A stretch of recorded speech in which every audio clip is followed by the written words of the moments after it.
BBC Urdu کے programme siren میں خوش آمدید۔ ہمارے لندن اسٹوڈیو سے میں ہوں شفیع نقوی جامعی۔ افغان طالبان کے نئے قائد کی تقرری کی اطلاعات، لیکن افغان حکومت کے ساتھ ان کے امن مذاکرات ملتوی۔ 1993 کے ممبئی بم دھماکوں کی سازش کے جرم میں یعقوب میمن کو پھانسی دے دی گئی۔ اور مرغی صرف انڈے اور گوشت کے لیے ہی نہیں بلکہ دلجوئی اور تنہائی کے علاج کے لیے بھی۔ حکومت پاکستان کہتی ہے کہ اس نے افغان طالبان رہنما ملا محمد عمر کی موت کی خبروں کی بنیاد پر پیدا شدہ مبہم صورتحال اور طالبان قیادت کی درخواست پر افغان حکومت کے ساتھ ان کے مذاکرات کا جمعے کو ہونے والا دوسرا دور ملتوی کر دیا ہے۔ مذاکرات کی نئی تاریخ نہیں بتائی گئی۔ دوسری جانب طالبان کے ذرائع نے ملا محمد عمر کی موت کی تصدیق کرتے ہوئے بتایا ہے کہ ملا اختر منصور کو نیا امیر مقرر کر دیا گیا ہے۔ اسلام آباد سے ہارون رشید۔ افغان طالبان کی جانب سے آج صبح ایک بیان نے مذاکراتی عمل کو شدید جھٹکا پہنچایا۔ طالبان نے شکایت کی کہ 7 جولائی سے شروع ہونے والے مذاکراتی عمل کے بارے میں ان کے با اختیار قطر دفتر کو کوئی علم نہیں، لیکن پاکستان کا کہنا تھا کہ تیاریاں مکمل ہیں۔ جو امن کی کوششیں ہوتی رہی ہیں اس کو ہم سپورٹ کرتے رہے ہیں۔ آپ جانتے ہیں کہ 7 جولائی کو ہم نے ایک افغانستان اور افغان طالبان کے درمیان پاکستان میں جو ٹاکس ہوئیں اس میں ہم نے ان کی مدد کی اور آئندہ بھی ہم مدد کرتے رہیں گے۔ مذاکرات کے دوسرے راؤنڈ سے قبل طالبان قیادت کا مسئلہ حل کرنا ضروری تھا، لہٰذا ملا محمد عمر کی جگہ ملا اختر منصور کو نیا امیر مقرر کر دیا گیا۔ نئے سربراہ مذاکرات کے حامی بتائے جاتے ہیں اور پہلے راؤنڈ میں ان کے نمائندے موجود تھے۔ دوسری جانب افغان حکام کہتے ہیں کہ وہ ہر مسلح گروپ کے ساتھ بات کرنے کو تیار ہیں۔ ہمارے ساتھ وہ مسلح لوگ رابطے میں ہیں جو افغانستان میں تحریک طالبان کے نام پر جنگ کر رہے ہیں۔ یہ لوگ قطر سے بھیجے جاتے ہیں، اسلام آباد سے آتے ہیں یا سنگر کی لڑائی سے۔ ہم بات چیت کے لیے تیار ہیں۔ مذاکرات کا اگلا دور کب اور کہاں ہوگا یہ نہیں بتایا گیا ہے، تاہم مسئلہ اب طالبان کے قطر دفتر اور مذاکرات کے مخالفین کی ناراضگی دور کرنے کا رہ گیا ہے۔ پاکستان کہتا ہے کہ وہ مذاکرات کے مخالفین کو کامیاب نہیں ہونے دے گا۔ ہارون رشید، BBC نیوز، اسلام آباد۔ افغانستان میں طالبان کے ساتھ امن مذاکرات کی بدلتی ہوئی صورتحال پر بات کرنے کے لیے ہمارے ساتھ اس وقت اسلام آباد سے موجود ہیں BBC پشتو سروس کے ہمارے ساتھی اور افغان امور کے ماہر طاہر خان۔ طاہر خان صاحب، ملا اختر منصور نئے امیر تو مقرر کر دیے گئے، سوال یہ ہے کہ کیا ملا اختر منصور طالبان کو یکجا رکھ پائیں گے؟ میری نظر میں مشکل ہے، کیونکہ ان کی جو نامزدگی ہوئی ہے وہ ذرائع سے آئی ہے، اور دلچسپ بات یہ ہے کہ ابھی جو طالبان نے چند منٹ پہلے باضابطہ طور پر اپنے رسمی جو ان کا باضابطہ ایک ای میل کا ہے اس سے جو ای میل بھیجی ہے اس میں ملا عمر کی موت کی تصدیق تو کی ہے، لیکن اس میں نئے امیر کے انتخاب کا ذکر نہیں ہے۔ اور یہاں آنے سے پہلے میری ایک بات ہوئی ایک سابق طالبان کے وزیر سے جو کہ شورا کے رکن بھی ہے۔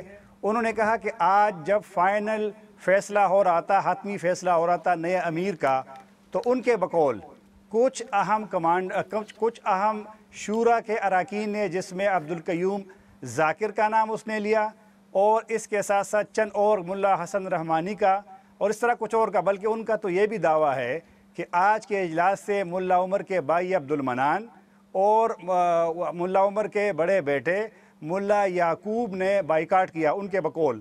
تو بلکہ معتصم آغا جان جو سابق وزیر ہے ان کا ایک الگ گروپ ہے۔ تو ان کے بیان سے ایسا لگتا ہے کہ شاید طالبان میں 3 یا 4 گروپ ہو گئے ہیں، اور اسی طالبان کے وزیر کا کہنا تھا کہ ملا منصور کو ایک گروپ نے منتخب کیا ہے۔ تو اسی اگر یہ والی بات درست ہو تو میرے خیال میں طالبان کو ممکن ہے کہ مسائل و مشکلات کا سامنا ہو۔ تو طاہر خان، گزشتہ روز ملا محمد عمر کی موت کی اطلاعات کے بعد قطر میں طالبان کے رابطہ دفتر نے تو اس پورے مذاکراتی عمل سے لا تعلقی کا اعلان کر دیا تھا. کیا وہ رابطہ دفتر ملا اختر منصور کی قیادت تسلیم کر لے گا؟ میری جو معلومات ہے، اگر میں اس بنیاد پہ بات کروں، اور میری معلومات کا جو بنیاد ہے وہ طالبان رہنماؤں سے بات چیت کا، بلکہ آپ کو میں یہ بھی کہوں کہ 2 دن پہلے میرے خود جب قطر کے دفتر سے بات ہو رہی تھی تو شاید وہ لوگ بھی اس وقت انتخاب نہیں ہوا تھا، لیکن اختر منصور ایک قائم مقام سربراہ تھے. جو اختلافات چل رہے ہیں یا چل رہے تھے اس میں طیب آغا طالبان کے سیاسی دفتر کے سربراہ اور اختر منصور کا یہ اختلاف تھا کہ طیب آغا کا کہنا ہے کہ ملا عمر نے زندگی میں ان کو سیاسی امور کا اختیار دیا ہے. اختر منصور کا کہنا ہے کہ ملا عمر نے انہیں دونوں کا اختیار دیا ہے. یہ طالبان ذرائع کے یا طالبان رہنماؤں کے بیانات ہیں. معاملہ بڑا پیچیدہ ہے اور میرے خیال میں ان کے لیے تھوڑے سے مسائل کا امکان ہے. طاہر خان، بہت بہت شکریہ. آئیے دیکھتے ہیں کہ اس موضوع پر ہمارے سوشل میڈیا کے صفحات پر آپ کیا کہہ رہے ہیں.